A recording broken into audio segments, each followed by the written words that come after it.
Congressman Trent who served as chairman of the Congressional Electromagnetic Pulse Caucus. Congressman, what is Congress doing about the grid? Well, first of all, thank you so much for allowing me to be on your program. And Judge, I will just have to say to you that some of us are working very hard to try to address this issue. It's important to realize that EMP is not something that is some sort of a new discovery.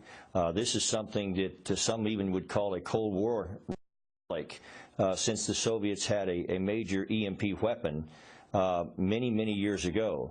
The military has clear consensus on this. We've spent hundreds and hundreds of millions, perhaps by now in the billions of dollars, hardening our missile defense capability, our nuclear triad, many of our defense critical assets from this danger of electromagnetic pulse. The consent.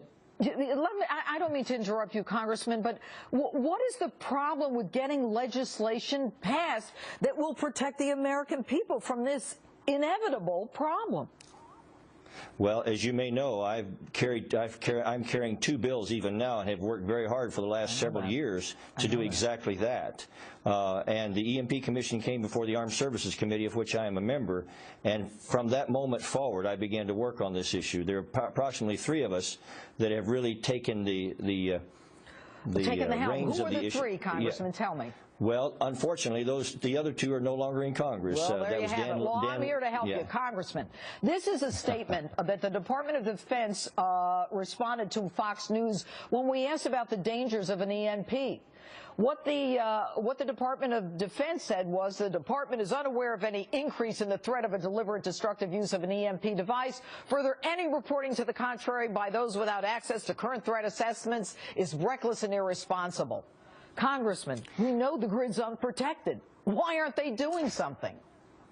Well, keep in mind, if you listen to that statement carefully, they're talking about any increase, and I wouldn't really take any issue with that statement at all. The Department of Defense has been, I think, very forthright as best they could.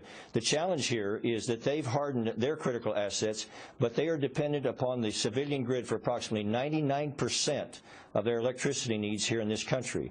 And so they in a sense, dependent on the civilian grid for their ability to affect their mission here in the continental United States. But Congressman, doesn't that make it even more frightening that the military is dependent on this same grid?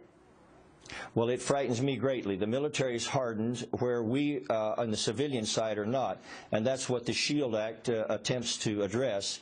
And the SIPA, which we call the Critical Infrastructure Protection Act, has now been assigned to the Homeland Security Committee, and I've been assured that that's going to get a hearing, and I have great hope and belief that it's going to pass. All right, so Congressman, you talk about a SHIELD Act. That was passed, and then... no, the SHIELD Act was not passed. It was not passed. I mean, it came out of... It was not passed. But didn't the House pass it?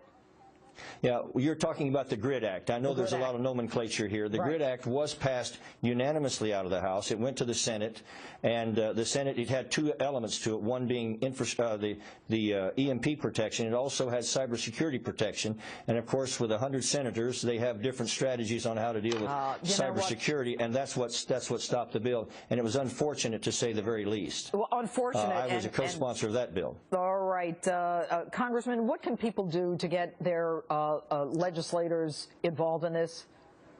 Well, from my perspective, if they could call their own members of Congress and ask them to support both the SHIELD Act and SIPA, the Critical Infrastructure Protection Act, that would help me greatly. I think that just by word of encouragement to Judge, I just came from London. I chair the World Summit on Electric Infrastructure Security, and a lot of the participants of that summit met with Lloyd's of London, in London, no less, and it encourages me because I think the insurance companies are understanding the danger here, and I think they're going to supply both the economic incentive and disincentive if necessary to get people to look at it as they should. Congressman on again, we're going to follow this one.